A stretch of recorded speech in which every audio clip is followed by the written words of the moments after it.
Mga kwento ni Felmo.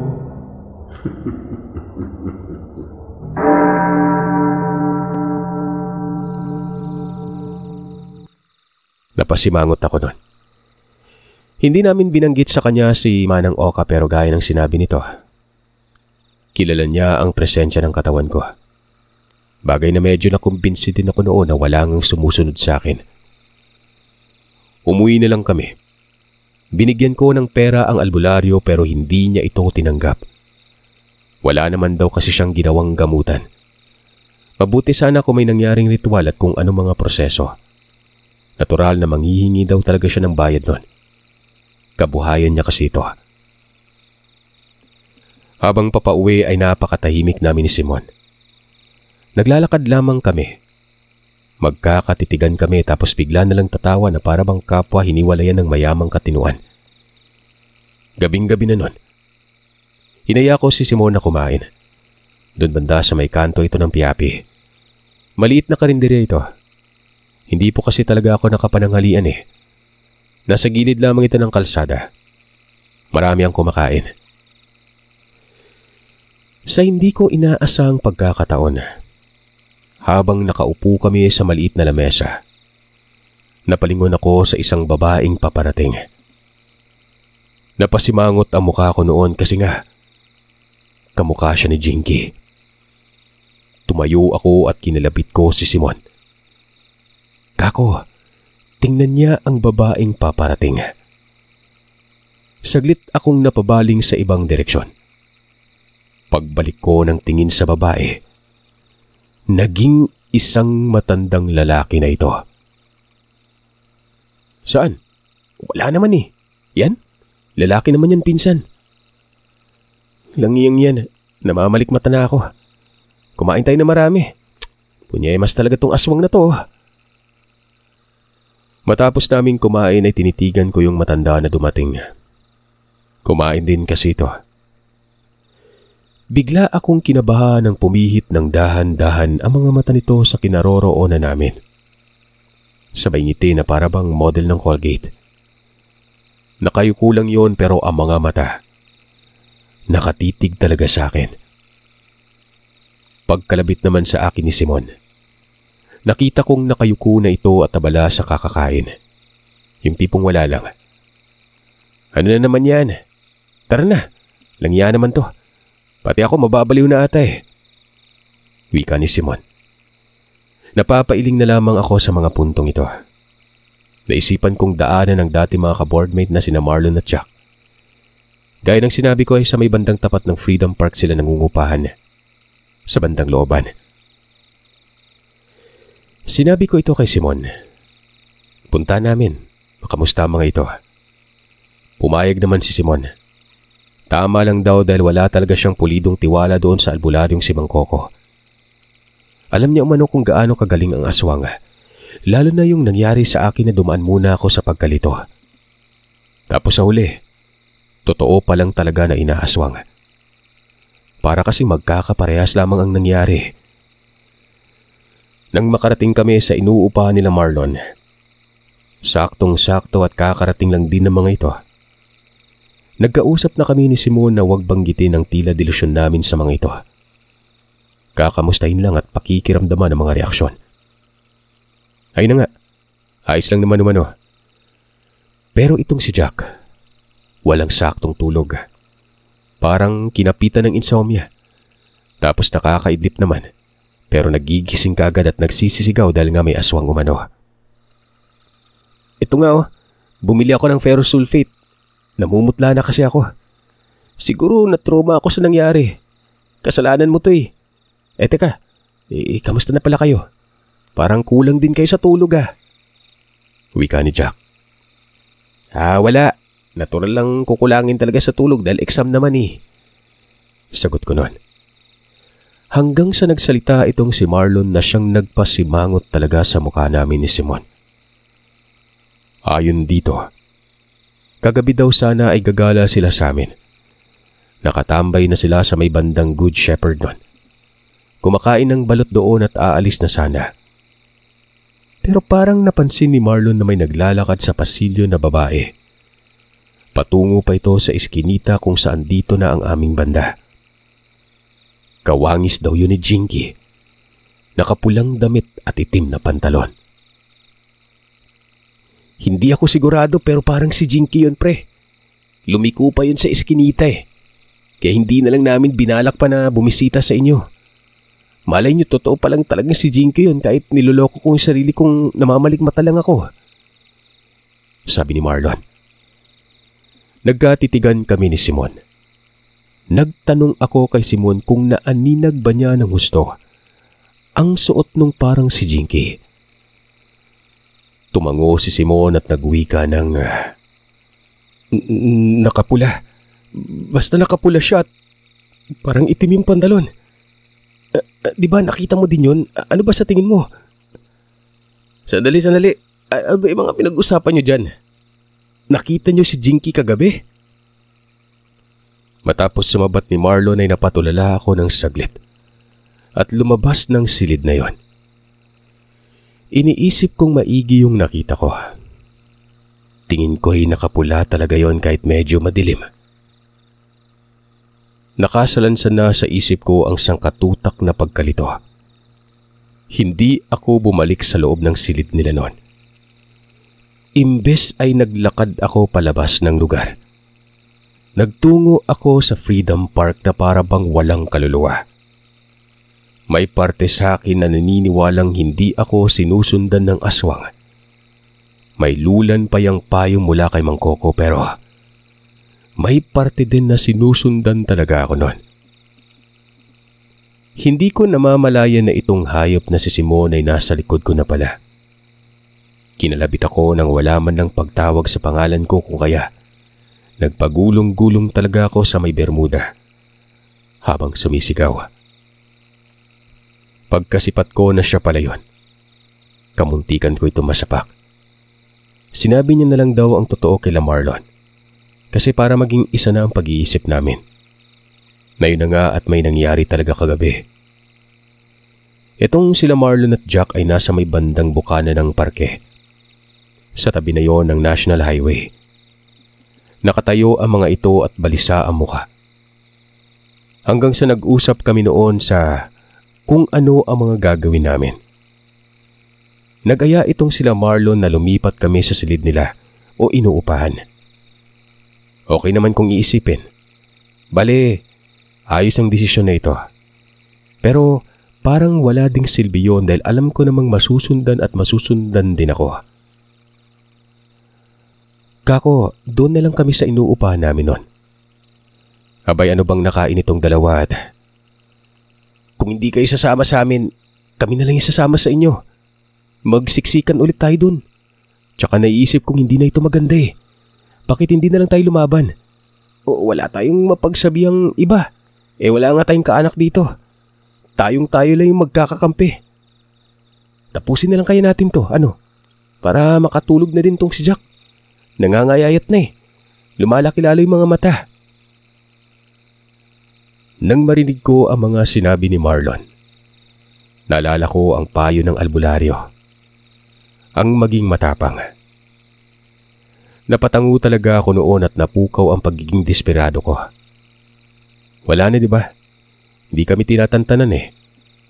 May albularyo pero parang pati yun nalinlang na rin. Ganito na lang.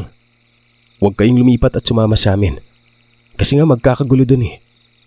Maging kalmado na lang tayo kahit naririyan pa yung aswang na yan.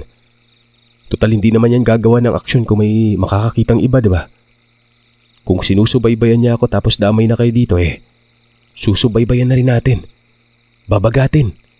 Kapag nabigyan ng pagkakataon. Tuluyan. Alam kong kaya natin to. 4 naman tayo eh. Imposibleng hindi yun mahuli at magulpe tapos kung pwedeng tuluyan. Tama ka Marlon. Lumaban na tayo. Mabilis na nagkasundo kami noon na para bang mga berdugo at sabay pang nagbuntong hininga. Matagal ang pagtambay namin sa parke. Lahat ng mga pwedeng gawin ay pinag-usapan talaga naming maigi. Lalo ng araw kung kailan magpaparamdam si Jinky. Kung sino man sa amin ang makakakita, ipaalam ka agad sa lahat. Dahil ito na ang pagkakataon na posibleng matagpuan talaga namin ang aswang na yon. Iniisip din namin na magiging kalalabasan sa oras na may mangyari. Posibleng magkagulo lalo na kapag malapit na sa kabayan. Pero kinakailangang mag-ingat. Huwag titira kung hindi sigurado sa lugar. Pasado 10:00 na kaming umuwi. Pagod na pagod ako. Dito pa lang ako nakaramdam ng pagod na para bang bumaba ang tensyon sa katawan ko. Marahil ay bunso dito sa desisyon na lumaban. Nawala yung takot at pumalit ang tapang. Di ba nga ganun naman ang nangyari? Magiging kampante ka kapag matapang ka. Pero kapag duwag, hindi talaga mapapanatag. Ultimong pagtulog ay apektado na. Tumambay muna kaming dalawa ni Simon sa may biranda. Nakahiga ako sa railings. Hindi naman malalaglag gawa ng may gutter na ginawang lagay ng tanim. Si Simon, gumigita-gitara pa. May gitara kasi ang pinsan ko at talagang marunong kumaskas yon. Sipat din ako ng sipat sa inuupahan ni Rodela. Hanggang sa hindi ko na malaya na nakatulog na pala ako. Nagising ako noon sa pagpukaw sa akin ni Simon. Kalabit lang na may kasamang mahinang bulong. Pinsan, uy, dumaan. Nakita ko si Jinky. Tumingala pa nga to pero alam kong hindi niya ako napansin. Mabilis akong bumangon pagkarinig ko nun. Dumapa sa may sahig at sumilip sa harang ng railings. Tinuro ni Simon kung saan patungo. Doon daw sa inuupahan nila Rodela. Tumangulang ako noon tapos pasuray pang pumasok sa silid at kinuha ko ang patalim ko. Pasado 12:00 na. Walang problema kapag magpupuyat kasi hapon pa bukas ang klase ko. Si Simon ganun din. Sabi ko bababa ako at pupuntahan ko. Kapag naaktuhan ko noon, sasaksakin ko talaga. Ayon naman kay Simon, sasama daw siya. Ikaw ang bahala. May daanan na maliit papasok sa likod ng inuupahan nila Rodela. Doon tayo tumambay. Malay mo naroroon din. Di patay na lang natin. Tumango si Simon. Kinuha din ito ang kanyang patalim. Siyempre, may mga patalim kami gawa ng may bantangang nakaatang Nagsapatos pa ako noon para hindi maingay kapag naglakad. Si Simon naman ay nakayapak lang. Bumaba kami ng pasilidad. Tapos ay paglabas ng gate ay tumambay muna saglit nun. Nagmumuni-muni ang isip ko na may mangyayari talaga kapag may bumungad. Wag lang sana ako magkamali. At baka ibang tao. Nako, damay talaga yon. Maya-maya noon, naglakad na kami. Tahimik yung lugar. Yung mga aso doon na hindi naman tumatahol sa amin gawa ng kilala kami ng mga ito. Maliban na lang doon sa bandang high school. Pagkasipat ko sa maliit na eskinita, patungo sa likod ng inuupahan nila Rodela. Walang tao. Nagkatitigan kami nun. Sabi ko, tumambay kami hanggang 1:00. May orasan naman akong dala. Hindi nagsalita si Simon. Tumango lamang ito. Tumambay kami. May upuan namang mahaba sa gilid nito. Dito ay madalas pumupustit ang mga laking bumibisita sa mga nangungupahan doon. Madilim at pwedeng magharutan kung sakali. Hanggang sa nakita ko si Rodela. Sa may gate banda. Sa kanang parte kami ng bahay, nasa looban. Ang gate ay nasa harap. Palinga-linga pa ito. Tapos biglang lingon sa kinaroroonan namin kung kaya naman sabay kaming gumapang na parang mga gagamba sa lupa noon. Dumapa talaga. Para bang alam ni Rodela na naroroon kami. Sinabi pa ni Simon na kapag aswang ito, malamang alam niyang naroroon kami noon. Nakalimutan kong malakas palang makiramdam ang aswang. Malamang kung sakaling nasa paligid lang si Jinky, alam din ito na naroroon kami ng pinsan ko. Pero ayos lang yon.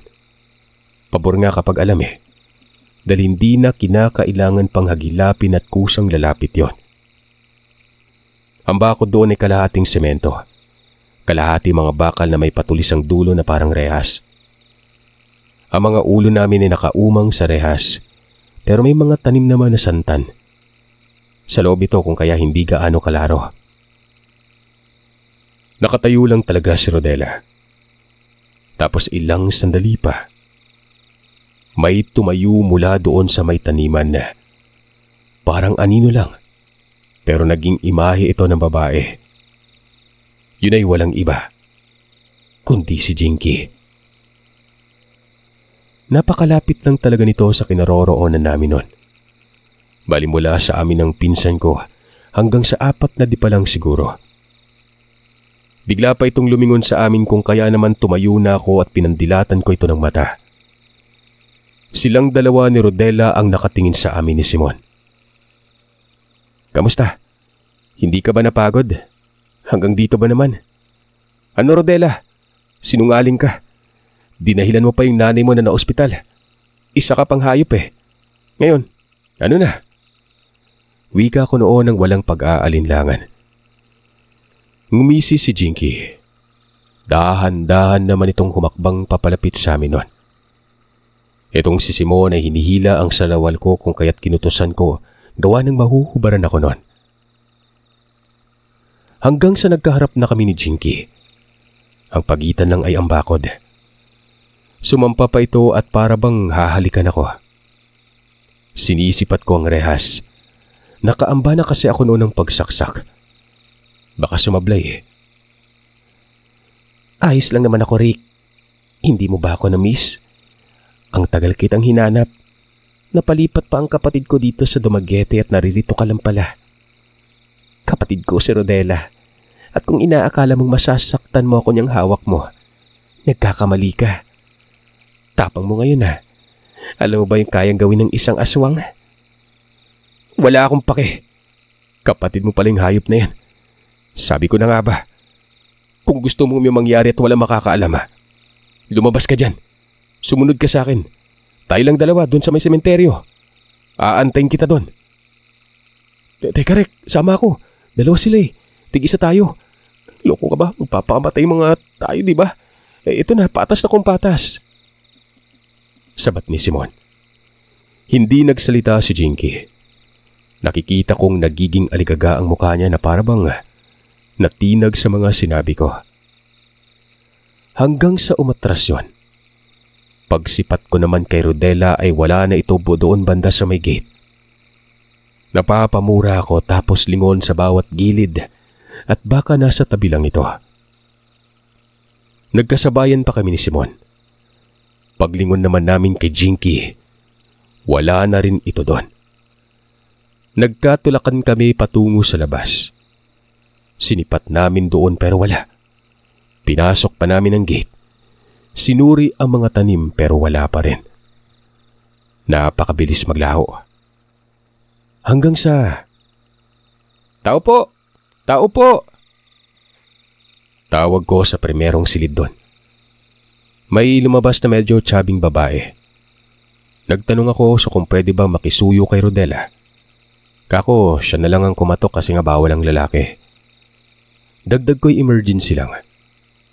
Tumango naman ang babae at nagtungo ito sa silid na Rodela. Kinatok yon. Pero iba ang lumabas. Kasamang babae ito. Tinanong ng babae kung nasaan si Rodela at may naghahanap na lalaki pero ayon naman sa lumabas doon ay wala daw si Rodela. Kanina pa umanong hapon ito umalis. Kita mo Rick, pati boardmate sa silid. Maging tong dito banda sa harap nakatira ay parang nalin lang eh. Walang kamalay-malay ang mga ito na may aswang. Anong gagawin natin? Dapat sinaksak mo na yun eh. Pabor na kasi yung lapit lang no. Hinaan mo yung boses mo Simon. Tara na. Maraming salamat po at di bali na lang. Pero kapag dumating naman pakisabi na hinahanap ko siya. Nariyan lang naman ako sa kabila nangungupahan. Matapos makapagpaalam, lumikas na kami at pumalik sa inuupahan. Hanggang sa mga sandaling ito ay nagsisisi ako. Dapat sinaksak ko na lang eh. Nag-aalangan din kasi ako at baka sumablay. May bakal pa naman. Kinabukasan ay maaga akong nagising kahit kulang sa tulog. Kagad akong nagtungo sa inuupahan ni Rodela. Pero wala pa din daw doon. Hindi pa dumadating. Baka nasa ospital o hindi naman kayo naroroon sa kasintahan nito. Tinanong ko kung saan nakatira yung kasintahan. Pero sa pagkakaalam ko, wala naman itong kasintahan eh. Kumikending nga ito sa iba eh. Sabi naman ng babae na kasama niya, nasa may likod daw ng Don Masya Sport Complex. May malaking building tapos ang gilid ay malawak na espasyo na may magkakasunod na bahay sa unahan. Pribado daw ang lugar. Nabanggit daw sa kanya yon. Tiningnan ko ang orasan. Aabot pa ako mamaya kapag pinuntahan ko yon. Aabot pa ako ng klase. Naligo ako.